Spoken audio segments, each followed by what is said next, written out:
Welcome back to my Commodore 64 Memories videos. This is where I look at old Commodore 64 software and some of the technical details behind them. Today we have vertical parallax scrolling tricks. So I've been thinking about NMI interrupts and vertical parallax scrolling, and I was thinking about Shadow of the Beast and how these clouds were implemented as sprites up at the top of the screen here. So you can see that there's a couple of clouds where especially this second cloud layer here updates the expositions for the clouds. And I've gone into this in a little bit more detail in one of my previous videos on parallax scrolling. But then I was also thinking about my old Tari level 2C bonus level from the early 1990s, I think 91 or 92. And this bonus level uses vertical parallax, so it uses an FLD between these different layers. So when Tari moves up and down the screen, you can see that the different levels of the screen are expanded and contracted depending on kind of like their perspective in inverted commas. And the idea is to collect these crystals as they go scrolling across the screen. So looking at this in the C64 debug GUI, we can see that the FLD splits inside the screen use a method of loading the raster line, comparing for the raster line being equal, and when it's not equal, using that previous value for the raster to then update the screen vertical scroll register in D011.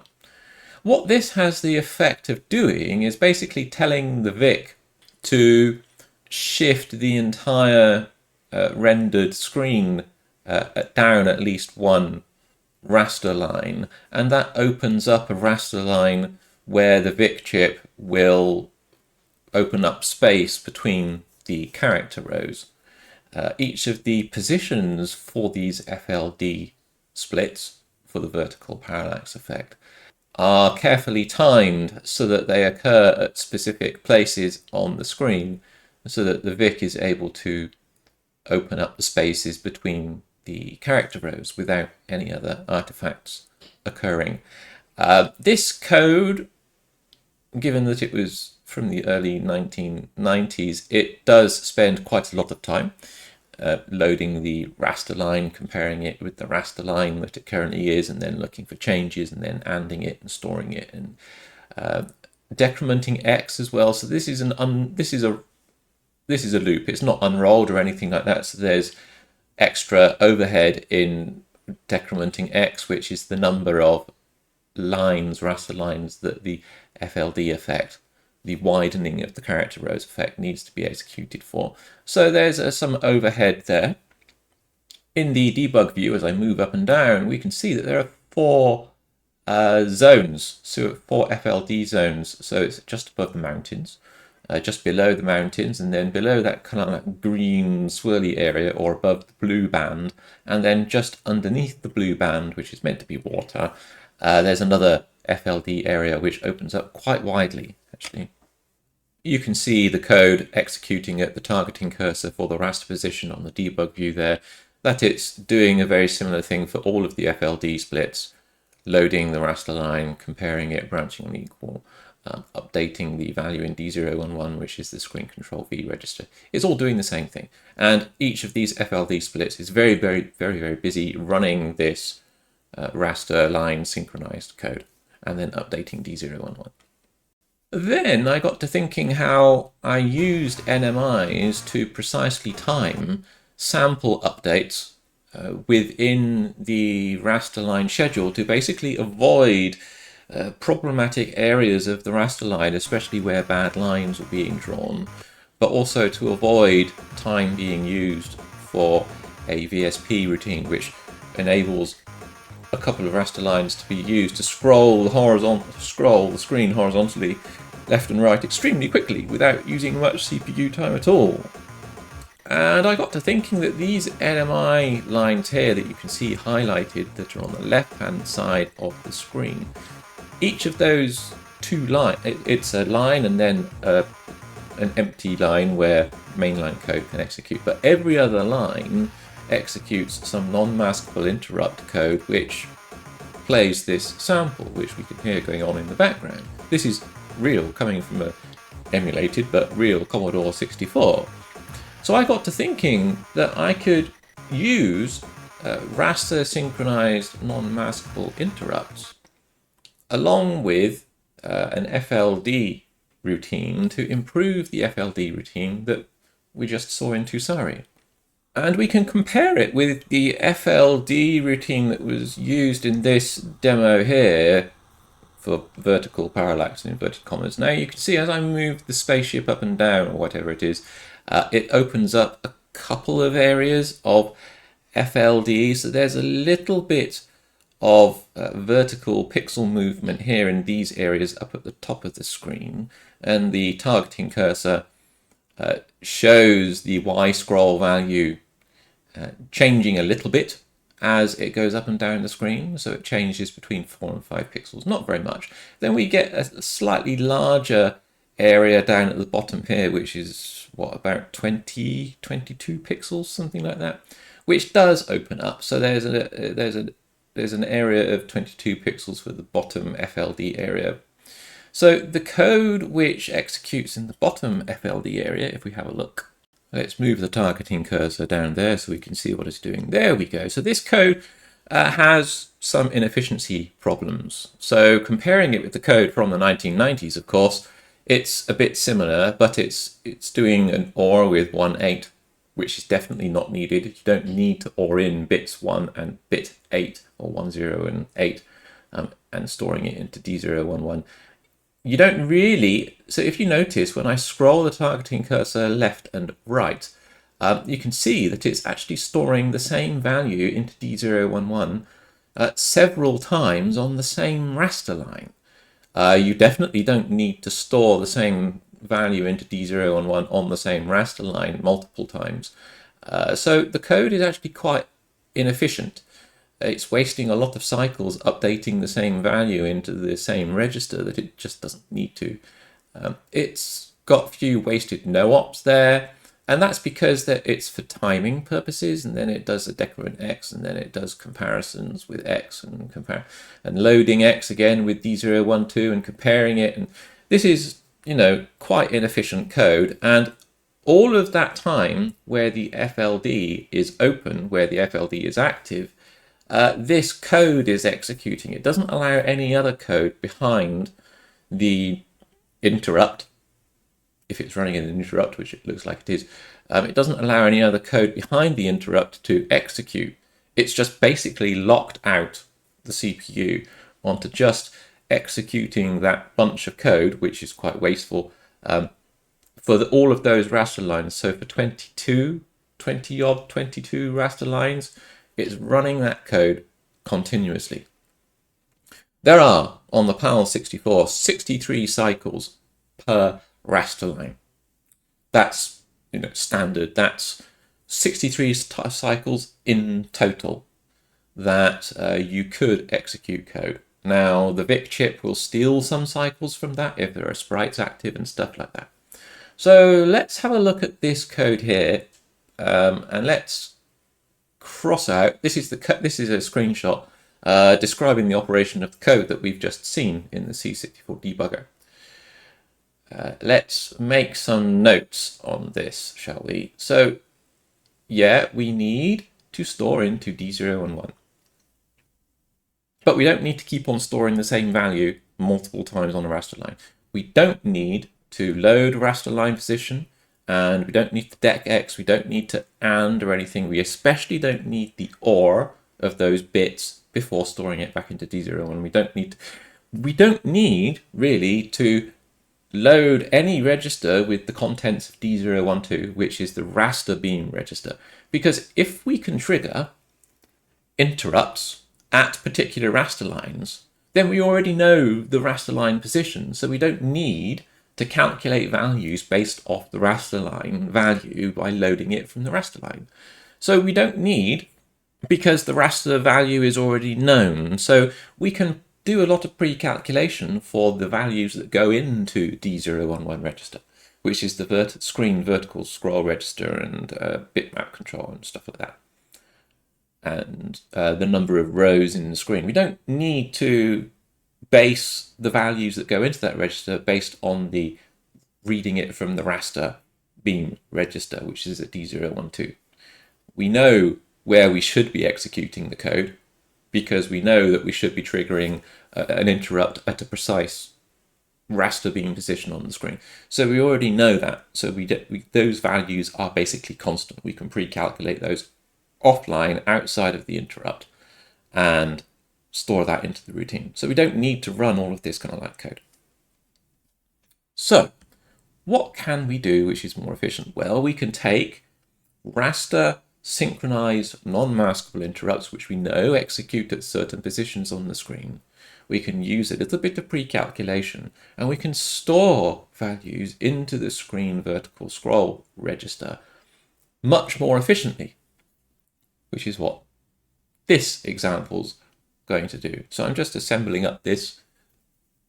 This is some of the code. Now I'm going to be putting a link to my source code repository, of course, as I always do, in the video description below, so you can see this code and you can play around with it and hack around with it. But basically, instead of executing stores into D011 multiple times on a raster line, we can, in theory and in practice, actually just do an FLD store into D011 once every 4 raster lines, or maybe even every 5 raster lines. We don't need to do it continuously on every single raster line because we can shift the screen down by more than 1 pixel position. We can shift the screen down by 4 or 5 or 6 pixels without too much of a problem.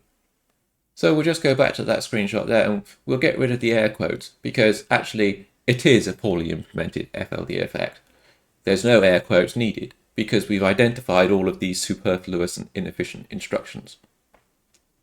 And we know that it doesn't take just 21 cycles to perform the actual FLD. We know that it takes 63 cycles per raster line, and we know that there are roughly, 22 raster lines being used for an FLD. So we can calculate the time. So it's not 21 cycles, right? It's actually, we need to do a little bit of calculation. Get the calculator out. 20 lines times 63 cycles is 1,260 cycles. So the code was spending 1,260 cycles to perform an FLD. Not 16 or not 21 or whatever. So if I run the example code now, we can see here in the C64 debug GUI that when I move Tari up and down the screen, this is where the effect becomes quite more apparent. You can see that there are 3 areas where an FLD moves the screen up and down. There's an FLD above the mountains, there's an FLD above the parallax scrolling middle area, and then there's an FLD above the green plant tentacly things. And there are a bunch of sprites whizzing all over these FLD splits, and of course, harking back to Shadow of the Beast, I've imported a couple of those cloud sprites to add extra layers of horizontal parallax to the cloud layer all the way up at the top. The red border color indicates used mainline execution time, and black indicates execution time which is free or available. So the bottom FLD actually moves up and down by 32 pixels. The middle one moves up and down by 16, and then the top one moves up and down by 8, giving much more than 20 or 22 pixels of movement, right? Even the bottom FLD, when it's at its maximum extent, is much more than the FLD effect which was used on the previous inefficient example. So you can see here that the large FLD at the bottom moves all of those bad lines out of the way quite efficiently. But if we have a look at what the code is actually doing, that's probably the more important thing about this sparse NMI-based FLD effect. So you might have just recalled that I mentioned that we can, in theory and in practice, execute FLD code on every fourth or fifth raster line. We don't have to do it every raster line, right? And we can use precisely timed NMIs like this example here for the sample playing, right? But instead of having the NMI trigger at the beginning of the raster line, we can have the NMI reliably trigger in the right-hand border area. So that's where the targeting cursor is now. The NMI, because the NMI is based on timers, and the timers are synchronized with the 63 cycles per raster line, we can tell the NMI to trigger every n counts of the full 63 cycle raster line schedule. So we can use two timers. One timer counts the cycles in a raster line. The other timer counts whole iterations of the first timer, of the raster line timer. So if I move the targeting cursor up and down the screen, we can see here every 4 raster lines it does one store into D0 and 1. Yes, there's a push accumulator and a load immediate value and then storing it into D0 and 1 and then setting up the timer for, or the counter rather, for the next 4 raster lines. But this code, which just basically triggers an NMI every 4 raster lines where we want to do an FLD effect, right? It's a lot more efficient because the code, once the interrupt finishes, once the non-maskable interrupt completes, code behind the interrupts can continue to execute. So all of the code in the main line can continue to execute. So you'll see here, as I move the targeting cursor around, once the non-maskable interrupt finishes, and here we go, it's finishing, it's going to finish.